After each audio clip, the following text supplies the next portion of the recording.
tu ni hin nomor tu kat nu te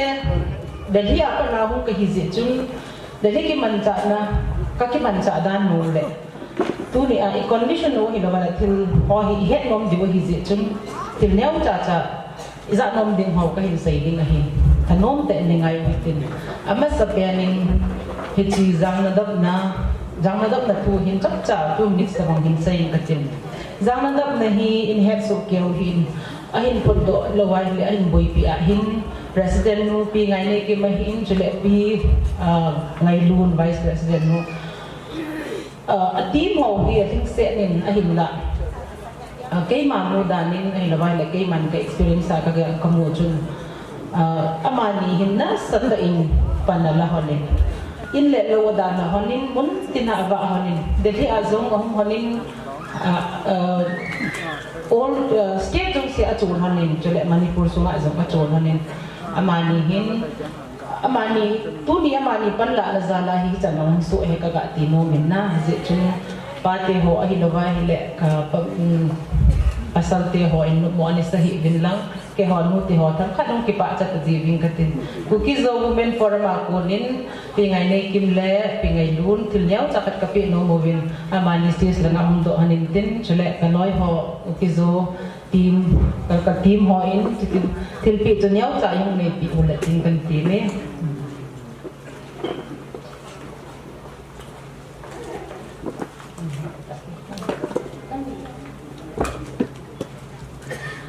pon hi ku ki zo pon tha hin na adhe zo ki lem ba ka rin tha he Put ba be mo te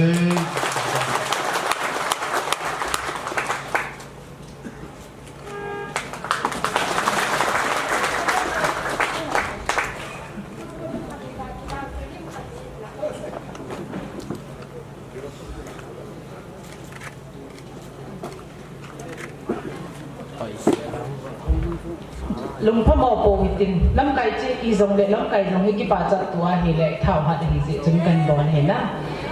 ani na hin da thi te ki man cha dan nu kan sai ding hi in da thi te hi het ma bang vin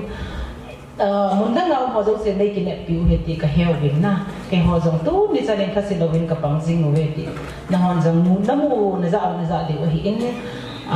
da thi te ki ku ki Dali adin cookies o women tin ka ki form of in cookies o women hi masanga pa na ka hipovin galit o la mum ze ajo ka ni ki podo win no mai te ki boy form na ka ni tibin ka ni ki podo win cha hin tu ni chana hin to do tam pi ka nei win dite la ka hin sa ya hin ram phat do tin hi ji chun hin sai pong ka tin hi zong le na hon he nom du chu ka cha kha hin sai ka tin protest ka bolu win rally ka bolu win cho chu le ni pi ho do sil le he ko hin tu ni ahi mi pi ho ni het lo ho thom tam khat kha sai no min na tu ni ahin sa dan e ho hin galet tol ji in to hi sa dan wo hin tu ni ahin mi pi ho do si ka ga do mom chu sa dei bam na sa dei se ko hin dam tim bo i dei so ke we na sa mu na di wa hin pi ha mi bo di hi hilai mo na hin he ho hi ground wa im win ground sunga hin ground hin galet tol isa win face to face ni ki kap to win Panilawin, pwede pasal teo hidon numaite honsang duty po win Panilawin. But the reality is SHU central government do IP di witi ihet no na. Manipur government in IP di hilaw ho ipen pen bang bazong tu IP do zong ai po in IP halang hi zong SA mu na di wa hi central hi ha po wa po su ngai hi. Tuti la vai le SA mu lo di wa. Central report na di wa chu phami bol di chu kilung to na wi le sa di wa. I bol ko zo siu hi tu kami social media kang hin social media zong iha ngai in e ho nam mi te social media iha sama ma je mu bin na iha sama ve ka ti no iha sama hi e ho hin isai do ho I bol do ho tu ne really bol vai sai ho zo siu hi e ho ki ka ki chai hi e ho ki ka ki chai ve ka ti no mi azi chu all the national news channel ho zo si e ho tu sai di ho zo si government ne ke cho do ta e tu hi suppress e ho ki ka ki chai ya aban chal thei do ba u mai abana chal ka ka chu ese hi mon de hi gam tha dik hi ti chu he so ke hin na hi chi ding a chi pe ham te ali bol thei pe chu social media hi dik hi acha hin da hin no te hin na sa ta in ban kala win Dari ahin ke ho hin nu te bo ka hi po bin nu mai te ka kiti o hi aje chu nu nga go nu nga ho ta na tong tam pi ka o vin nu pi ho jong o min a hi wangin nu pi se ke ti te nga le nu mai tam pi ho lo je chu nu mai te ka kiti ba ka pan o hi cha hin bol thei ka bol bin mun tin na hin chi na thei ka chi bin tu nin sai la ke hon hi chi till every mainland every door ka gano ba chu ese jong ki muding jong ai pot ai wangin ithu chu min na hello aki ka chi na zo se ba hin mi zo se hin na thu hi ka hevin ai wangin ipizi anang ho mi ho hin hong pot do lo hom mai le ho hin mun zo se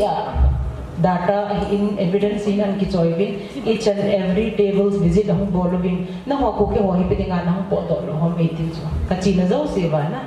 ami sa hawang sai pong kati BJP government lit na in ama ho zo ka in chong le ama ho against sa pang party dang ho delhi mun na hin na sa tain ka kimupi ubin bol thei ka sai thei te mo hi ka sai ubin in jo khat le na ho hin ima bol lo tong lo ni gel kha ti hin chong le hin tu ni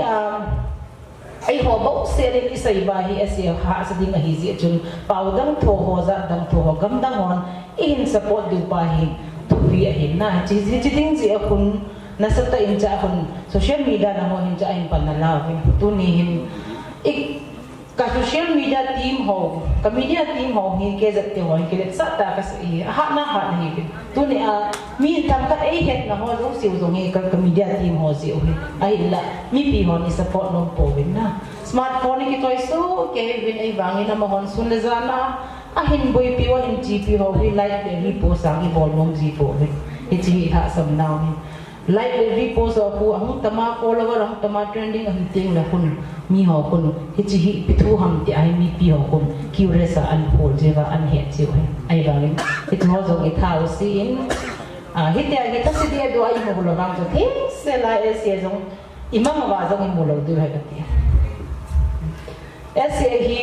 ai na wale hi ti ai hi ti pe be ma ki chai ding ai gi lo tam ka gyal ji ti na ka po la ni ka gyal pai ta ai ka gyal la hi ikan tay na ho hi na sa mong hi na sum na pai na ipovin til khat bol ding ti zong le ha sai mi na ipovin mi na ai thopi diu mi lo hi ai ho le ho ni zat pi sai do ti ho population is that hi ho tham cha bo hi cha hi zat dang pau dang tho ho iki thopi sa lo ba hi le i boy di hi ti ho in bon che ke va he so ke hi cha hin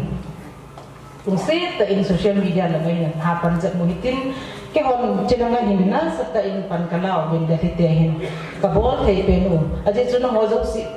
na ho zo se chinanga ko na mu thei lo hi je chun khon na kun pan kalao bin na hon hilanga hin jingkan ha in nu te ho in zong na sa ta in pan kalao bin na pang ubin pasal teo i cha teo ko hang teo ji te ho bin jingkan ha in thala ki pu lo bin gam da go hu na ni pang ko bin hite ai pan ko ho hi athupi nahi ti te ai kit so to jing di me ti yong ka sa no me